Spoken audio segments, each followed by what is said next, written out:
எல்லாரும் நல்லா இருக்கீங்கன்னு நம்புகிறேன். நான் பேசுகிறதும் நல்லாயிருக்கும்னு நம்பி கேட்க வந்திருக்கிற உங்கள் எல்லாருக்கும் வந்தனம் வந்தனம் வருக வருக.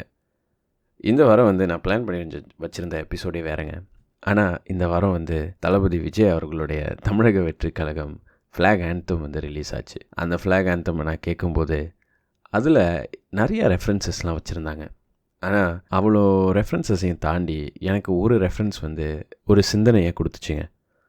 அந்த ரெஃபரன்ஸ் எவ்வளோ பேருக்கு புரிஞ்சிருக்கும் அப்படிங்கிற சிந்தனை முதல் சிந்தனை. இந்த ரெஃபரன்ஸை ரொம்ப அழகாக வச்சுருக்காங்களே பரவாயில்ல அப்படிங்கிற ஒரு பாராட்ட வேண்டிய ஒரு சிந்தனை இன்னொரு சிந்தனைங்க.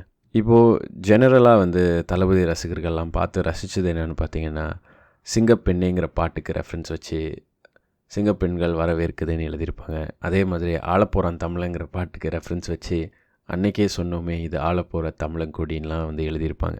ஆனால் நான் சொல்கிற ரெஃபரன்ஸ் என்னன்னு பார்த்தீங்கன்னா, முதல் வரியிலேயே அவங்க தமிழங்கொடி பறக்குதே தலைமை யுகம் பிறக்குதேன்னு சொல்லிவிட்டு 3 எழுத்து மந்திரத்தை மீண்டும் காலம் ஒலிக்குதேன்னு எழுதியிருப்பாங்க. இந்த 3 எழுத்து மந்திரம் அப்படிங்கிற ரெஃபரன்ஸை அவங்க வச்சது எனக்கு ரொம்ப இன்ட்ரெஸ்டிங்காக இருந்துச்சுங்க. ஏன்னா தமிழ்நாடு அரசியல் களத்தில் இந்த 3 எழுத்து அப்படிங்கிறதுக்கு ஒரு ப்ராமினன்ஸ் இருக்குது. 3 எழுத்து மந்திரங்கள் அப்படின்னு சொல்லி நம்ம ஒரு 2-3 விஷயத்த சொல்லலாம். அந்த 3 வேர்ட் மேஜிக்ஸை அவங்க ரெஃபர் பண்ணது எனக்கு பிடிச்சிருந்துச்சு. இந்த 3 எழுத்து மந்திரங்கள்னால் என்ன அப்படிங்கிறத நான் இந்த வாரம் உங்களோட பகிர்ந்துக்கணுன்னு ஆசைப்பட்றேன். தமிழ்நாடு பொலிட்டிக்கல் சீனை பொறுத்த வரைக்கும் முதல் 3 எழுத்து மந்திரம் என்னன்னு பார்த்தீங்கன்னா, அண்ணாதுரை என்பவர் அண்ணா அப்படின்னு மாறினது தான் முதல் 3 எழுத்து மந்திரம். ஏன்னா அறிஞர் அண்ணா வர வரைக்கும் தமிழ்நாடோட பொலிட்டிக்கல் சீனில் ஈவன் இந்தியன் பொலிட்டிக்ஸ்லேயே கூட ஒரு கிங் பின் அப்படின்னு பார்த்தோன்னா கர்ம வீரர் காமராஜர் தான். தமிழ்நாட்டில் கூட காங்கிரஸ் கட்சி தான் ரூல் பண்ணிக்கிட்டு இருந்துச்சு. ஆனால் திராவிடர்களுக்கு, அதாவது தமிழர்களுக்கு திராவிடர்களுக்கு நம்ம ஒரு பொலிட்டிக்கல் கட்சி, திராவிடத்தை முன்னேற்றத்துக்கான ஒரு கட்சியை நம்ம அரசியல் களத்தில் புகுத்தணும் அப்படின்னு சொல்லி முதல்ல நினச்சது அறிஞர் அண்ணா தான். ஏன்னா பெரியார் நீதி கட்சி அப்படின்னு வச்சு அதுக்கப்புறமா திராவிட கட்சி அப்படின்னு ஆரம்பித்து அவர் பத்திரிகைகள் மட்டும்தான் எழுதிக்கிட்டு இருந்தார். இந்த சமூகத்துக்கு சீர்திருத்தமான கருத்துக்களை அவர் பதிவு செஞ்சுக்கிட்டு இருந்தார். ஆனால் இதை ஒரு அரசியலுக்குள்ளே நம்ம புகுத்தக்கூடாது அப்படிங்கிற கொள்கையில் அவர் ரொம்ப உறுதியாக இருந்தார். அண்ணா அப்படிங்கிற முதல் 3 எழுத்து மந்திரம் தான் திராவிட கொள்கைகளை அரசியல் களத்தில் நம்ம புகுத்தணும், நேரடியாக அரசியல் களத்தில் புகுந்து நம்ம செயல்படணும் அப்படிங்கிற கொள்கையை கொண்டுட்டு வந்தவர். அதனால் தமிழ்நாடோட பொலிட்டிக்கல் சீனை பொறுத்த வரைக்கும் த ஃபர்ஸ்ட் 3 வேர்ட் மேஜிக் என்னன்னு பார்த்தீங்கன்னா அண்ணா தான். அதுக்கு அடுத்து அண்ணா போட்ட விதை, அதுதான் 2வது 3 எழுத்து மந்திரம் திமுக, திராவிட முன்னேற்ற கழகம்.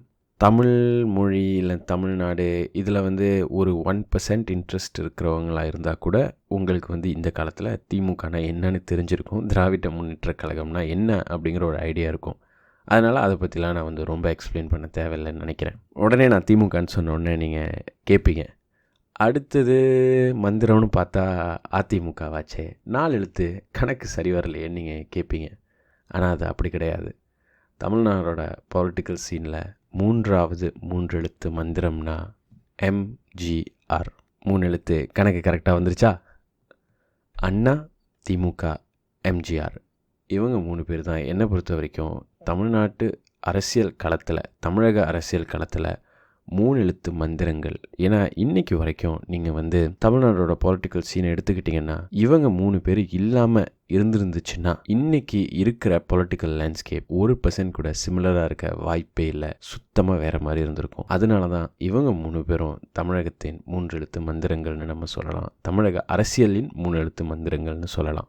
ஆனால் இந்த 3 எழுத்துக்கு ஒரு ஸ்பெஷாலிட்டி இருக்குது அப்படின்னு சொல்லி முதல்ல பதிவு செஞ்சது யாராக இருப்பான்னு நீங்கள் நினைக்கிறீங்க? ஏன்னா இந்த 3 விஷயத்தை பற்றி நான் பேசிட்டேன்னா, அறிஞர் அண்ணா, திமுக, எம்ஜிஆர் அப்படின்னு நான் பேச ஆரம்பிச்சிட்டேன்னா இவரை எப்படிங்க தவிர்க்க முடியும்? இவர் தான் அண்ணா இறந்த அன்னைக்கு அண்ணாவோட நினைவு பேச்சில் இவர் தமிழ்நாட்டின் 3 எழுத்து மந்திரம், 3 எழுத்துக்களின் சிறப்பு அப்படின்னு சொல்லி ஒரு உரையாற்றுறாரு. இவர் தான் 3 எழுத்துக்கு ஒரு ஸ்பெஷாலிட்டி இருக்குடா கேளுங்கடா அப்படின்னு சொல்லி முதல்ல இந்த 3 எழுத்து மந்திரங்களுக்கான ஒரு ப்ராமினன்ஸை ஐடென்டிஃபை பண்ணவர். நீங்கள் யாருன்னு கெஸ் பண்ணியிருப்பீங்க? முத்தமிழறிஞர் கலைஞர் கருணாநிதி. இவர் அண்ணா இறந்தப்ப அவர் கொடுத்த ஸ்பீச்சில் சொல்கிறாரு, 3 எழுத்திலே ஒரு சிறப்புண்டு, அதில் முத்தமிழ் மணமுண்டு. மூவேந்தர் முக்கணி முக்கொடி என மும்முரசு ஆர்த்தவர் தமிழர். அவர் வாழ்ந்த தமிழ் வாழ்வுக்கு மூன்றெழுத்து. அந்த வாழ்வுக்கு அடிப்படையாம் அன்புக்கு மூன்றெழுத்து. அன்புக்கு துணை நிற்கும் அறிவுக்கு மூன்றெழுத்து. அறிவார்ந்தோர் இடையிலெழும் காதலுக்கு மூன்றெழுத்து. காதலர்கள் போற்றி நின்ற கடும் வீரம் மூன்றெழுத்து. வீரம் விளைகின்ற களம் மூன்றெழுத்து. களம் சென்று காணுகின்ற வெற்றி மூன்றெழுத்து. அந்த வெற்றிக்கு நம்மையெல்லாம் ஊக்குவிக்கும் அண்ணா மூன்றெழுத்து. எவ்வளோ அழகான கவித்துவத்தோட தமிழ் சுவையோட மூன்றெழுத்துக்கு இவ்வளோ ஸ்பெஷாலிட்டி இருக்குது அப்படின்னு சொல்லிட்டு கடைசியாக அந்த அண்ணா அப்படிங்கிற மூன்றெழுத்தில் முடிக்கிறார் பார்த்தீங்களா? இதுதாங்க கலைஞர் கருணாநிதி கிட்டே இருக்கிற ஒரு தமிழ் ஆளுமை. ஆனால் அவரோட ஸ்பீச், இந்த ஸ்பீச் வந்து ரொம்ப லாங்கான ஸ்பீச். இது வந்து இந்த ஸ்பீச்சோட ஆரம்பம் மட்டும்தான். இதுக்கப்புறம் அறிஞர் அண்ணாவை இழந்ததுனால அவருக்கு ஏற்படுற வலி, அவருக்கு ஏற்படுற துக்கம், இதெல்லாம் பற்றி ரொம்ப அழகான கவித்துவத்தோட அவர் இந்த ஸ்பீச்சில் சொல்லியிருப்பார். ஆனால் இந்த முழு ஸ்பீச்செல்லாம் நான் வந்து படித்து காட்டுறதுக்கு டைம் இல்லைன்னு நினைக்கிறேன். அதனால் கலைஞர் அவர்களுடைய மூன்றெழுத்து ஸ்பீச் அப்படின்னு சொல்லி நீங்கள் பார்த்தீங்கன்னா இதோட முழு ஸ்பீச்சும் உங்களுக்கு கண்டிப்பாக கிடைக்கும். நீங்கள் படித்து பார்க்கலாம். ஸோ இதுதாங்க தமிழக அரசியல் வரலாறை பொறுத்த வரைக்கும் மூன்றெழுத்து மந்திரங்கள் அப்படின்னு நம்ம சொல்கிறது. மூன்றெழுத்துக்களுக்கு இருக்கக்கூடிய ஒரு ஸ்பெஷாலிட்டி, ஒரு ப்ராமினன்ஸ்.